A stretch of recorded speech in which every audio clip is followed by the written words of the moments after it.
It's evident that every department, states have their own issues, challenges in implementing the budgets. So clearly this list of supplementary demands is something we all support because we do understand it's the need of the hour. And I must say that compared to the last time, this time it clearly comes far more organized because the amount is much lesser than last time. So I would compliment the entire department for being, I think, either more organized or more structured or working better, whatever it is. But we're much more satisfied than what we were the last time for the demands of grants. Right now, India, clearly because of the global scenario, I do understand India is no more an insulated economy. So we do understand that every economy which is not insulated has its own challenges. And I think we really need to put all our minds, and this entire house needs to be together in what awaits India's economy in the world scenario. Because clearly a few points which everybody earlier has said that the growth has come down to 5.4, which is clearly alarming, and I'm sure the Honorable Finance Minister is also as alarmed as we are.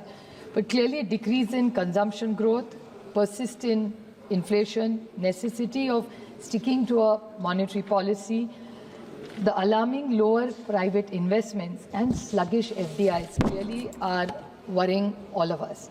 The job, I just would like to have pointed questions to the Honorable Finance Minister, because as we are elected representatives, there are a few questions, if you could kindly in a reply reassure the nation as what steps is this government taking for job creation given the scenario and the economy where it's going?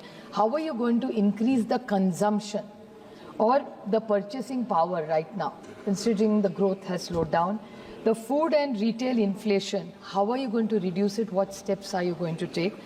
How are you going to increase? India was always a savings economy. With the changing scenario, the global scenario, people are clearly, it's becoming a more spending economy. There was a time where interest rates used to be at 11 and 13%, used to be double digit. Now it's come down to 6 and 7. So people are not saving as much as they do, which is going to hurt our economy in the long run eventually. And the increase in income, given this scenario and slowing down, how are incomes going to increase for the earlier questions? And how are you going, what steps, specific steps is this government going to take to increase domestic investments? Earlier when she brought in the bill for banking, which we all supported, I even brought out an issue of the NBFCs. I would like to ask, just out of concern, that NBFCs are encouraging, they are growing. But there are a lot of deposits which people put. Is there a regulator that she has in mind for all these NBFCs? Because these are people, these NBFCs reach the last person.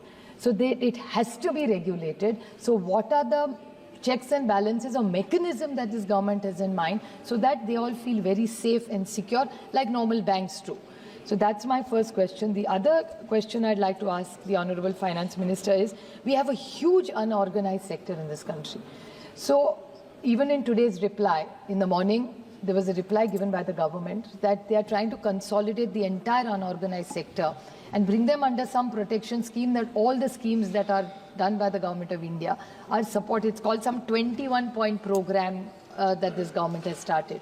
So if there is a huge unorganized sector even today in India, how are you going to consolidate, and is there a timeline for it? Because today you have said you've got about 30 crore people under that scheme, which is not clearly covering all the unorganized sector. So what steps are you doing? And there has to be a timeline. I am not taking away from the intention of the government that you really want to take everybody, which is including the gig workers, the domestic help, all these are even today unorganized. So do you have a plan to bring every Indian who fits in the unorganized sector to come into an organized sector which will eventually help our economy?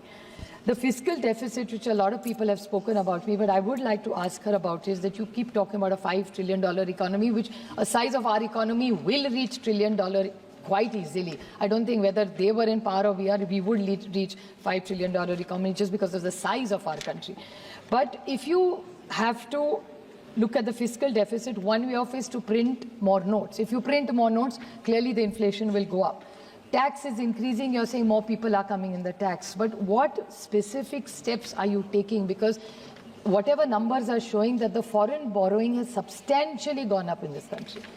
So how is this government going to manage this fiscal deficit the way the global scenario and India's economy slow down? How are you going to push growth? And the current account deficit, this is another very important question, because exports have gone down and imports have gone up. So if one side you have exports going down, imports are increasing. So how is this current account deficit going to be managed given the global scenario? I'm not blaming you for imports going down. I do understand, no, I'm not an economist, but I do understand that much, that given the global scenario, the exports have gone down. So what steps is the government going to say? Because I think the entire reply of the Honorable Finance Minister will give the confidence to this country which it lacks right now because of the war going on. What we hear, President Trump's administration is going on about tariffs. These things come into newspapers and it clearly affects the markets. I would like to highlight one very important point which has alarmed me personally. The Honorable yesterday in his reply, the Honorable Prime Minister talked about an 11-point program. I welcome that 11-point program.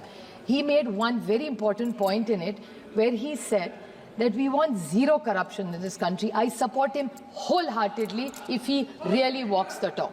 My question to him is, he in 2014 had mentioned that we will work with Switzerland and bring every penny of black money which is in Switzerland back to India. I don't want to get into that 15 crore wala. I'm not getting into that. I'm saying something 15 lakh. I want to make a more serious point in this. I'm not doing a political point here at all. My point is, in the newspapers in the last few weeks, there's an issue about taxation about Nestle. I don't care whether it's Nestle. For me, Next is as X factor, as we can call it. It's not about the company, the point I'm making. We in Switzerland had a very good relationship for decades.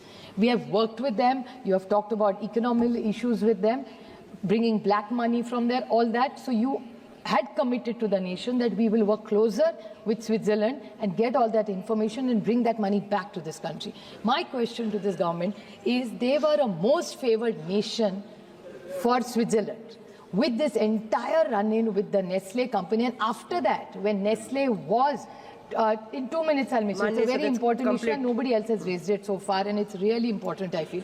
So in this Nestle issue, it's not about the company alone. The health minister has confirmed that the Nestle report does not show anything bad about the Nestle product. So they have given them a clean sheet in simple language.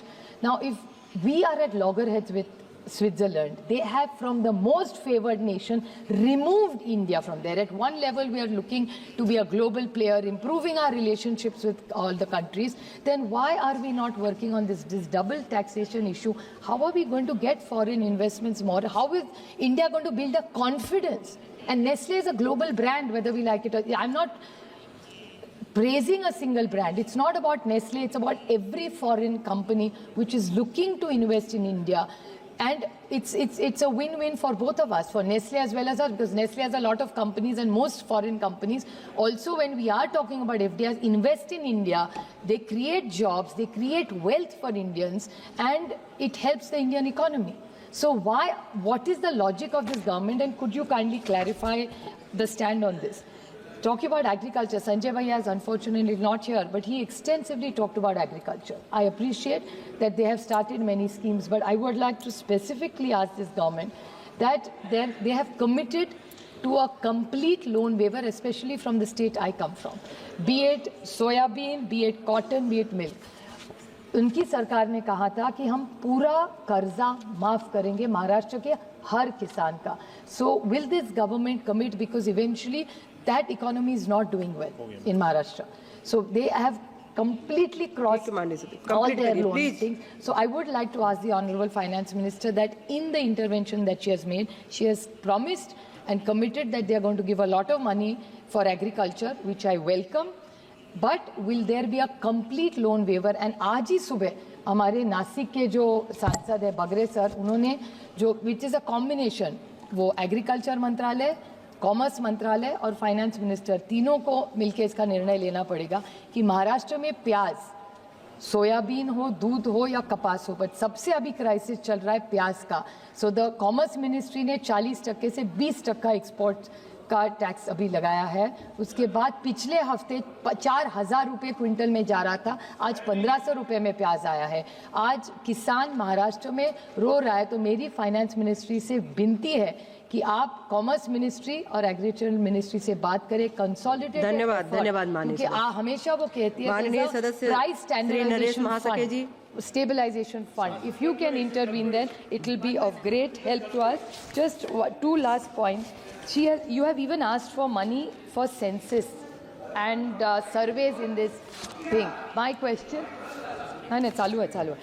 In this budget, now this government talks about delimitation as well as the महिला आरक्षण bill जो आपने लाया, तो राजी खुशी हम सब ने पास किया था। माननीय प्रधानमंत्री जी ने कल उसके बारे में भी बोला कि बहुत अच्छी तरह इम्प्लीमेंट होगा। अगर वो 29 में इम्प्लीमेंट होना हो तो when will this government have this census delimitation? Our constitutions are 23 lakhs. मेरा निर्वाचन क्षेत्र आज 23 लाख। इसके बारे में अभी रेड्डी जी भी बोल रहे थे कि आज हमें 5 करोड़ रुपया मिला।